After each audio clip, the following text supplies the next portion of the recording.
আমাদের নাম ব্যবহার করে বিভিন্ন চাঁদা চাওয়া হচ্ছে বিভিন্ন জায়গায় এবং সিগনেচার নকল করে বিভিন্ন জায়গায় মামলা দেওয়া হচ্ছে, যে এই বিষয়গুলোর সাথে আমাদের কোনো ধরনের সম্পৃক্ততা নেই। আমরা আজকে দুদকের কাছে এসেছি, আমরা এইরকম খবর পেয়েছি আমাদের নাম ব্যবহার করে অসুধ উপায়ে সুবিধা নেওয়ার চেষ্টা করা হয়েছে। আমরা এই বার্তাটি স্পষ্ট করতে এসেছি যে আমাদের লিগ্যাল কোনো অথরিটি নেই বা আমাদের নাম ব্যবহার করে বিশেষ কোনো সুযোগ সুবিধারও এখতিয়ার আমরা রাখি না। আমরা কাউকে বিশেষ কোনো সুযোগ সুবিধা দেওয়ারও আমরা এখতিয়ার রাখি না। সিস্টেমের মতো করেই চলবে। আমরা দুদকের কাছে অনুরোধটি নিয়ে এসেছি, সিস্টেম বা দুদকের যেই অ্যাক্ট রয়েছে অ্যাক্ট অনুযায়ী সব কিছু চলবে। আমাদের নাম ব্যবহার করে যেন কেউ বিশেষ কোনো সুযোগ সুবিধা আদায় করতে না পারে, এই বার্তাটি হচ্ছে আমরা স্পষ্ট করতে এসেছি।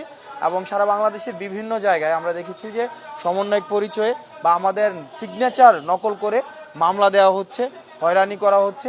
বিভিন্ন রাজনৈতিক দল তারা নিজের পরিচয় ব্যবহার করে যেহেতু তাদের স্বার্থ হাসিল করতে পারছে না, আমাদেরকে বিতর্কিত করার মধ্য দিয়ে আমরা দেখছি বা আমাদের আন্দোলনটিকে বিতর্কিত করার অভিপ্রায়ে আমরা দেখছি আমাদের বিভিন্নভাবে আমাদের নাম ব্যবহার করার চেষ্টা করা হচ্ছে।